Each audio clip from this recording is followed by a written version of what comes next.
Salute TGO family, what's good? Good morning, good afternoon, good evening, depending on what time of the day it is you're watching this video. This video is going to be a Q&A.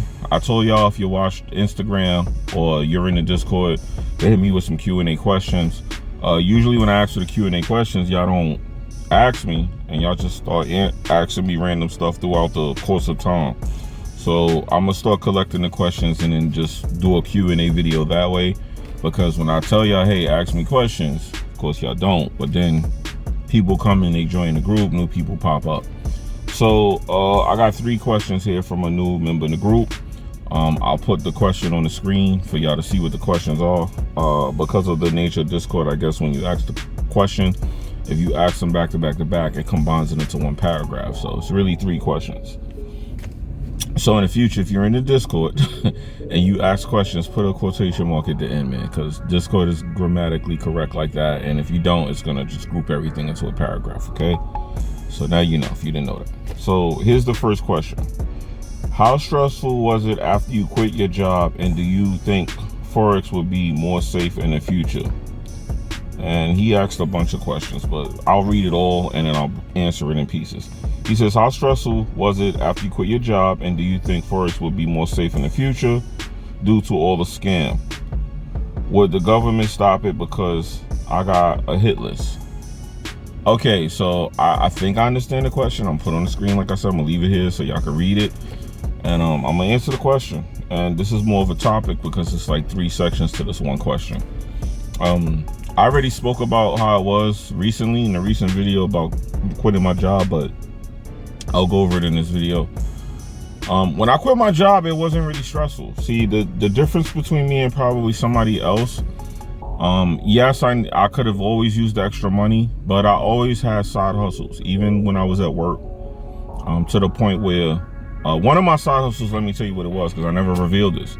I used to repair video game consoles because I had learned how to do it from getting my Xboxes. I used to, as a kid, go to Chinatown and get all my consoles modded so I could play free games, because as a kid, my parents would only buy me 1 game at a time, and I had to get 100 on my test in order to get a video game. So, and I was always somebody who wanted to be independent. So I figured out a way to get video games without having to worry about getting hundreds on my test. Even though I still had to get the hundreds on my test, my mother and father, you know, that's something they did that actually helped me to become a very astute kid. You know, it made me very on point about passing my tests and stuff. So I appreciate that. Shout out to mom and pops, RIP to both of y'all. But yeah, that did help me. And you know, I just wanted to be, and kids are greedy. I was a greedy kid. And I wanted more games, and I didn't have to worry about passing the test to get them. New games were coming out left and right. I wanted them. I was a video gamer. So I figured it out. I found a place that mods your games, and yes, it was piracy. You know, I'm going to keep it real. You know, statute of limitations is up, right? So I modded my PS2 as a kid, and ever since then I just learned how to mod Dreamcast, PS2. You know, Nintendo's still to this day get modded. But yeah, I learned, and as I learned how to do it, I started to want to learn how to actually do the mod yourself. So that was one of my side hustles. I had a side hustle repairing Xbox 360s, and you know, I would repair them, and I would throw a couple games in with the repair for a certain price, and I had a lot of customers. If I go on my phone right now, I'm gonna show y'all just to prove it to y'all.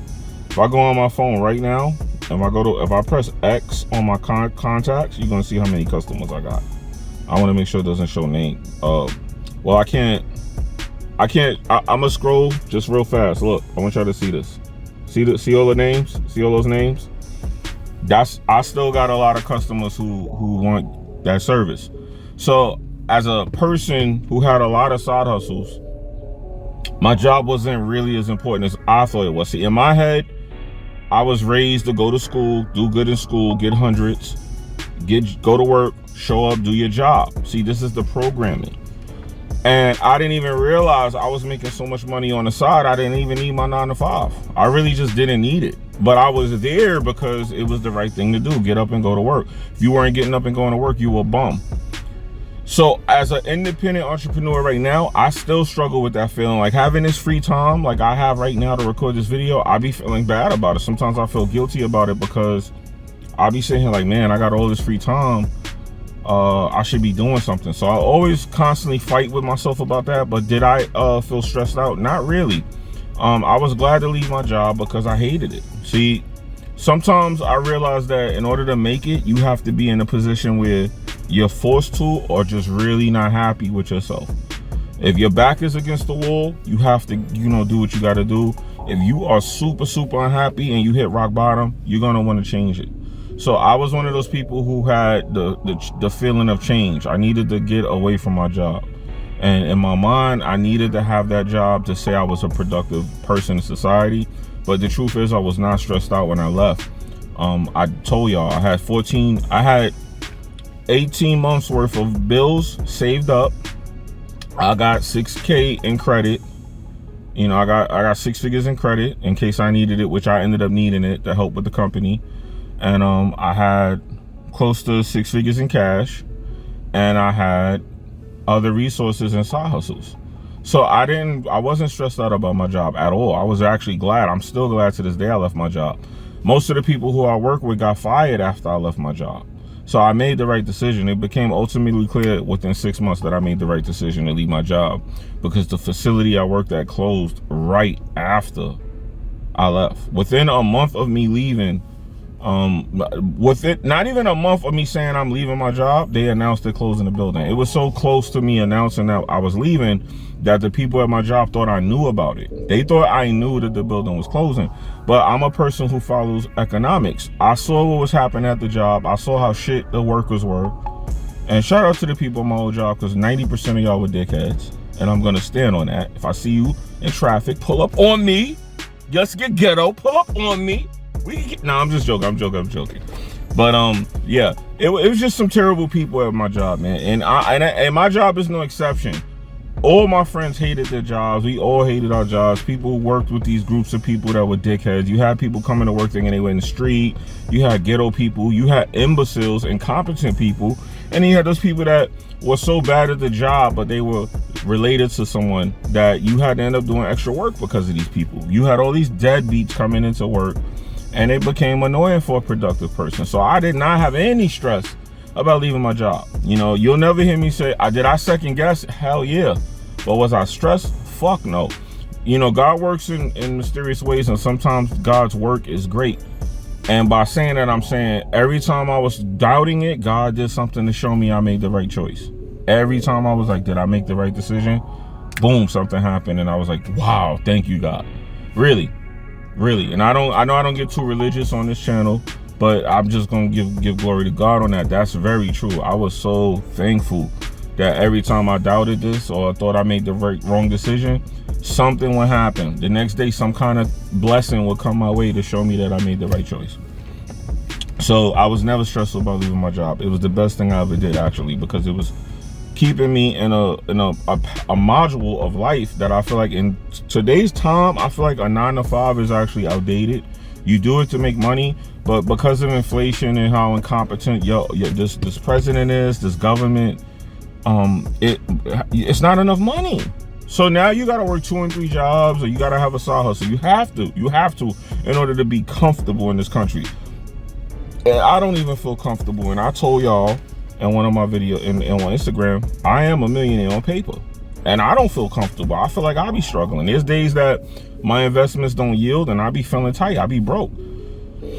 And I'm not gonna cap about it. I be broke. I be having, and then I be like, I never got broke to the point where I had to pawn jewelry and things like that, but it came close a couple times. It did. And it's not because I couldn't produce money or get money. I had access to money and ways to make money. I just made investments that were so tight that I was like, man, I shouldn't have spent this much on this thing, because now I don't got nothing to pay this. And then the next day, like I said, God would make something happen, and boom, the money would come. One of my investments would kick in and come through, and it would hold me over to the next investment, kicked into the next investment. Yeah, I could have just had all that money, but I learned that sometimes when you get money and you keep spending it on dumb shit, when you go broke, and then you got a run of being broke, but with nothing to show for it and no residual income.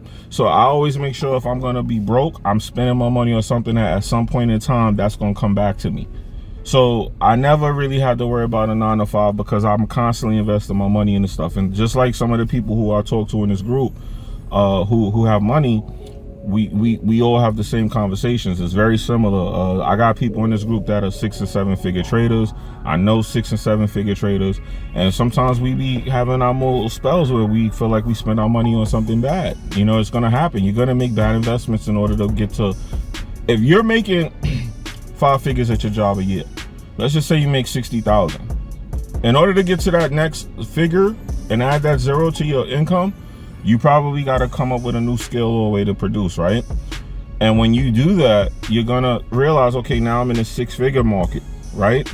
But what you're gonna notice about that is you're gonna see, hey man, I had to do a lot to go from this to this. And as you grow up that ladder, you're gonna spend more money. So it's gonna be times when you may spend money and the money don't come back like it should. That's the only good thing about a 9 to 5. You know when you're gonna get paid and you're gonna consistently get that same amount of money. That's the only good thing about a 9 to 5. Outside of that, it's kind of outdated. It's one of those things where you need 3 and 4 jobs now.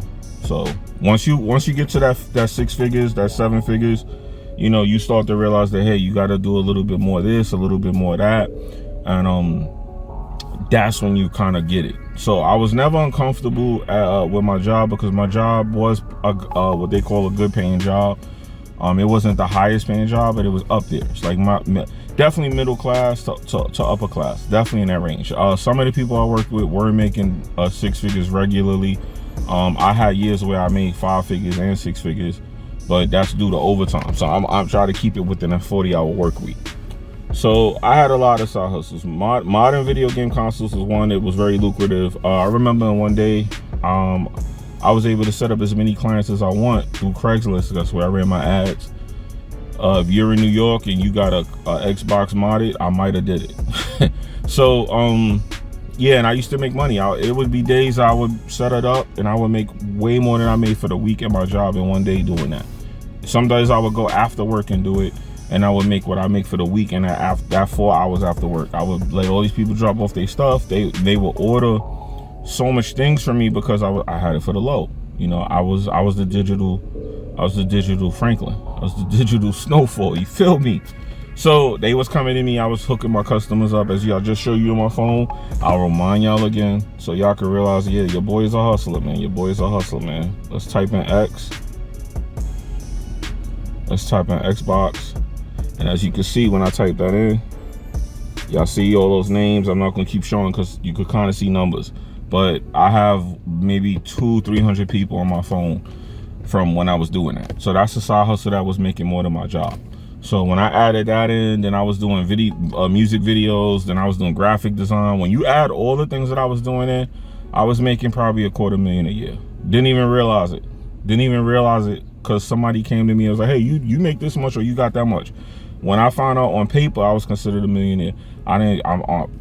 Cash wise, I'm not. And I got to be careful how I word that, because like I said, I'm the type of person that people watch this, and if they hear you say you got something, they start plotting on you and scheming. I might disappear after that. But on paper, yeah, I'm a millionaire. But like I said, it don't matter how much money you got if you're not sitting on it. If you're not sitting on it cash. And with this inflation, it's bad. So hopefully that answered that question. I know it was long-winded, but I had to like go into detail to explain it. So never was I stressed about leaving my job. Did I second guess it? Yes, but we never was stressed about it, ever. Money got low, but like I said, I had credit and other sources of income. And now I do you know, the trading, not just the trading, and I sell the robots. So I'm always constantly adding incomes to what I'm doing.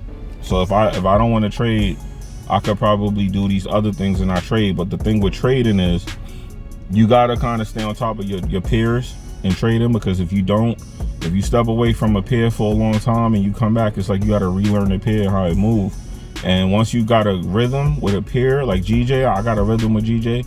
Once you got that rhythm and you break it, it's like now you get cooked. You come back and you got to start losing to figure it out again.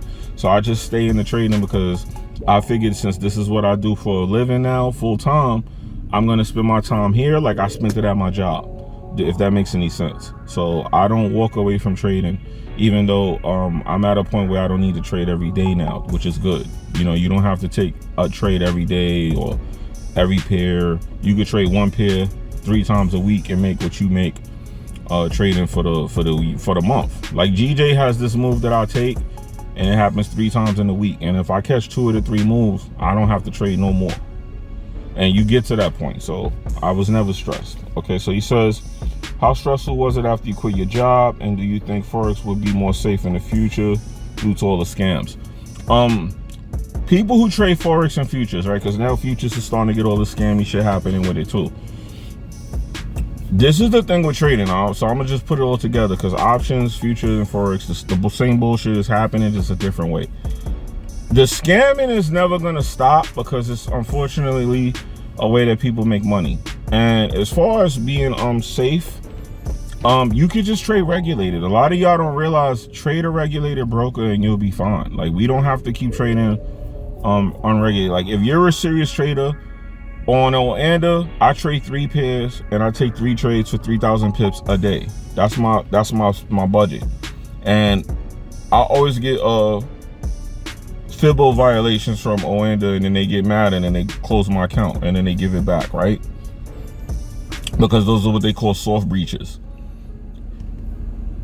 You don't have to trade on these unregulated brokers, guys. Like with futures, you have regulated brokers, and that's why a lot of people prefer futures. You get wire transfers. You can do the same thing with Forex. You just won't have access to metals and Bitcoin and all that other shit, right? But here's what you do. Here's what I suggest for y'all.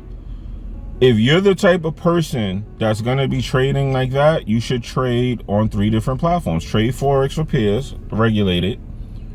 And you won't have to worry about no scams. Trade gold and all that on your offshore, or futures, because futures got gold. Trade gold on there. It's gonna move a little better too, by the way, because this is what I do. I'm telling you what I do. And then trade your your offshore and crypto. Trade crypto offshore, because crypto is pretty much offshore anyway. So you could just use the offshore brokers for because I'm on Hugo's Way. And let me reveal something now to the people who made it this far into the video. In order to use Hugo's Way, you have to uninstall the old version and reinstall the new version. They have MT5. And a lot of people don't know that. So just trade it on Hugo's Way. I have that in the link of my videos. I have it on the website. If you go to the website, you see all the brokers I currently trade on. There's like 5 up there. And you know, I got OX Securities, which I'm in the middle of partnering with them. And I'll explain that when it's ready. It ain't ready for me to talk about that yet. And I'll explain what the benefits to y'all are gonna be.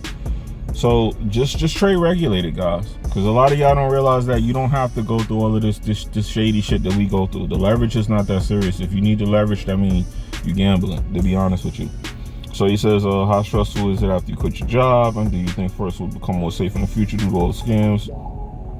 Because I have a hit list. So I understand this guy's question. Just to be clear, he was somebody that hit me up on Instagram, and he told me he was watching a video and he joined the Discord because he was going through what I went through with the getting denied payouts and stuff. Which let me be clear about that. Y'all gotta realize that when this happens, it's not gonna happen to everybody. 1, some people not gonna have that problem, and 3, you still gonna be able to get rich and become profitable. Like, it's just part of the game. Like, everything is gonna be that way. If you go to work and you work 40 hours and you make 80,000 a year, you start taking an extra 5 hours or extra hour every day, right? So you get 45 hours every week. So now you're bringing yourself up to 100K. The IRS is gonna tax you differently. You go into what they call a different tax bracket because you're making different kind of money. And that's how this whole life works. That's how everything is working. Everything that's gonna be good for you financially is gonna come with bullshit. If you work for yourself, you're gonna have to deal with stupid employees. Just like you might be working for someone and you're the jerk off employee, right? And I'm just speaking in general. We all human. Let's just say you are that person. You at work like, I'm gonna do the very least and I'm gonna get paid and that. And I get it, cause I've been there, I understand it. But then let's just say you start working for yourself and then you go to get some people to come work for you and you get the jerk off employee. Now you're gonna be like, damn, I see why this shit sucks and why I shouldn't have did it. It's karma for what you did, whatever, however you want to look at it. But the bottom line is, You know, in time, you're gonna see and understand that that's just how it is making money. You're gonna go through bullshit to make money. This country, this economy, this globe is set up so that you do not get shit for good, for free, or easy. Nothing good come easy. Always remember, I'm always say that a lot. It ain't gonna come easy. If it do, it's not good. If it's good, it ain't easy. If it's easy, it ain't good. It's that simple. So please understand that now, Forex and futures and options gonna always have its little bullshit, but there's too much money being made by people legitimately for it to ever be a thing where it's gonna stop. It's gonna change, and I say, yeah, it could be banned. It could get outlawed. It could get outlawed simply because too many people are becoming independently, financially free, and they need people to pick oranges, to wipe their ass, to wash their cars, to clean their clothes, to be the maids. They need laborers. So they don't want all of y'all finding out what I'm saying. They don't want me finding out what I'm saying. That's what they got the IRS for. That's the big bad wolf. When you get too big, they start coming at you. So you got to make sure you're doing business and giving them their cut. Just like with trading, you get diddied. You get diddied. You say no diddy, no, you get diddied. It's gonna come with the territory. Every now and again, you're gonna get diddied. If you making an M a year, 3 million a year, somewhere in there, you're gonna get diddied. For you to get to that, to figure out how to decipher that code, to get to that point where you're making $1 million, $10 million, $100 million, every time you want to add that zero to your legacy, it's gonna come with some butt fuckings. If I'm just gonna be frank, you're gonna learn and you're gonna get put on that way. Unfortunately, it's gonna come. You ain't gonna be able to just go all the way to the top without catching a couple strays. So don't take what I say and think, hey, I'm not making no money, these people are not making no money. I'm telling y'all now in this video, let me make it clear, because I'm not gonna say it a lot, I'm not gonna say it again, but it's public information. I'm a millionaire. So it's a thing, it's possible. I sometimes don't even, like, someone came to me and my family and was like, yo, you're a millionaire. And I'm like, no, I'm not. And they were like, yes, you are. You got this. And when they added it up, I was like, oh shit, I am. I'm in the 7-figure range. I'm thinking I'm 5 figures. I wasn't even 6. I was 7 figures. And it took someone pocket watching me to tell me that, because I was so busy feeling poor and broke. And I still feel poor and broke, to be real with y'all. I was at the jewelry store getting a new piece made from some gold I had laying around for my family who's gonna come, thinking I just spent $60,000 on the chain. I didn't. And I said, I'm not gonna buy a new chain because I want to get a new car. I said, if I get a new car, then I'll get a chain. But I was just thinking to myself, I said, should I even get the chain? I want the chain. Should I even get the chain? Because then people are going to see that chain and be like, hey.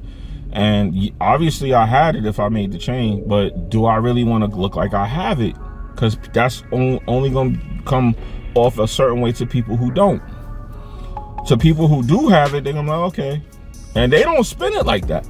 So I'm in this place now where I'm like, you see, I just wear these off-brand t-shirts. I got designer clothes. I don't even wear them. Because I don't want to come off like I got money, man. Because I didn't even realize, I be so in the grind. I didn't even realize till somebody pointed out to me that I was a millionaire. So just know that you can get there. It's not impossible. If I could sit here as a working man who worked for 24 years at one job, I can tell you the only reason that you'll be able to get there versus someone who won't is you just have to be a woodpecker and keep pecking. You just have to keep pushing, and eventually you'll get to that side and be there. Like when I became the person I was trying to be, I didn't even realize I was that person because I was so busy still trying to become more, elevate. And I realize now I'm probably a perfectionist. Just like with the robots, I'm always elevating and constantly tweaking and upgrading. I'm always constantly taking another trade and winning. And people keep saying, oh, you're over trading, but I'm winning every trade. Winning. And it's not because I'm the best, even though I'm fucking no one ain't nice to me. It's because I just was so consistent that I got to the point where I could do that. Doesn't make me better than you or you better. If you want to become a millionaire in Forex, options, futures, all you gotta do is just keep going. And a key thing a lot of us do wrong, I'm gonna end the video with that, is we don't surround ourselves with the people we need to be like. You need to surround yourself. I had a lot of celebrities around me, a lot of rich people around me. My friend who, my childhood friend, I told you, he just came to me and told me he blew over $500,000 in one summer, and I didn't even realize it, and I was right next to him. And not just saying we were splurging and going crazy, but when you been around, when you get to a certain place and it becomes normal to you, you don't even realize that somebody's looking at that like, hey, I want to get to 6 or 7 figures. I want to get to 8 figures. You could be sitting there 7 figures and don't even realize you there, because that's how people get bigger. That's how they elevate. You don't just get to somewhere and stop and get comfortable. So yes, I can admit my bad trait is look at this guy's driving behind me. I'm a perfectionist. So that's a good and a bad thing. That means you always feel like you got to keep going. But I just wanted to make this video, and I know it's a long video, but like I said, give me your Q&A questions and I'll answer them. If it's big enough like this, I'll make it into a topic and make a video. But I want to start doing it so I can add value. But just understand, man, surround yourself around traders that are trading and you know, active, and you'll start picking up good habits. As long as you're not picking up these bad habits that they're taught on YouTube. A lot of this is manipulation and like I said, corralling. I won't get into it. A lot of people are selling you shovels because that's the person who gets rich. They're not actually caring if you find gold. You're learning from a person who's selling you a shovel how to get gold, when meanwhile they're selling shovels. They're not actually digging gold. And that's the main problem here in this community, while a lot of y'all are struggling or having issues. Y'all don't realize the person who's telling you about the gold is never going in the mine. They're not digging it up. They're selling you the shovel. You're getting dirty going down there digging up the gold. Now, one of y'all is gonna find the gold and become rich, and it's gonna change your life. So the person selling the shovel could be like, ah, you found the gold with my shovel. I did all that hard work, motherfucker. Yeah, you gave me the shovel, but you charged me for that shit. So it's a win-win for the shovel salesman. And I keep telling y'all the analogy so y'all can really understand the psychology. Are you gonna listen to the nigga selling the shovels, or are you gonna listen to the dude who found the gold? That's really what you gotta determine. Really what you gotta figure out. So, like I said, these people be on Instagram, oh, I just bought a house for 200,000. I've been did all of that. It means nothing to me. So I get it is new to them, but I've been in that life for my whole life. I inherited properties. So people go, oh, you ain't get it for in the mud. I grew up in a really bad neighborhood. But like I said, I didn't even realize because of my upbringing that I was in that position until someone pointed it out to me. Because I was around people who didn't have it, and I was just like them. So I hope this video was helpful. I hope it added value. And I hope y'all really listen, man. Just like I said, the key thing you want to do is surround yourself around real traders that are millionaires and six-figure traders, and you will be the next six-figure trader or millionaire, because you're going to pick up the same habits and going to get that mindset. You get the tunnel blockers. You'll stop listening to all the bullshit, and you're going to dig in, and you're going to get consistent, and you're going to be there. I promise you. You're going to be like me. Somebody going to be telling you, yo, you know you made $1 million last year? You're like, no, I didn't. I was doing the same shit I did last year. No, you made $1 million. No, I didn't. And you're gonna go looking like, oh shit, I got 2.7, I made 2.7 million. What happened? Well, then we get into the inflation and economy, but we ain't getting into all that in this video. But like I said, I'm giving y'all the real here, because like I said, this is the type of stuff I start getting calls, yo, can you help me? I don't have $1 million in cash. There's a difference between being worth $1 million or being worth being a millionaire on paper and having liquid cash. Y'all don't understand that either. That's another conversation. A lot of people don't know you may be worth $2 million, and then when you cash out, you back down to 1, because you know everybody got to get a cut of that cash out. But once again, it's like PayPal. You put $1 million in your PayPal account. How much are you gonna get to take out? The bank is gonna get their cut. Do y'all understand what I'm saying? Negroes that's about to hit my phone, yo, Jimmy, I need help. I ain't got it, baby. I ain't got it, baby. So it is what it is, man. TGO, invest in yourself before somebody else do it. And I promise you, if you don't invest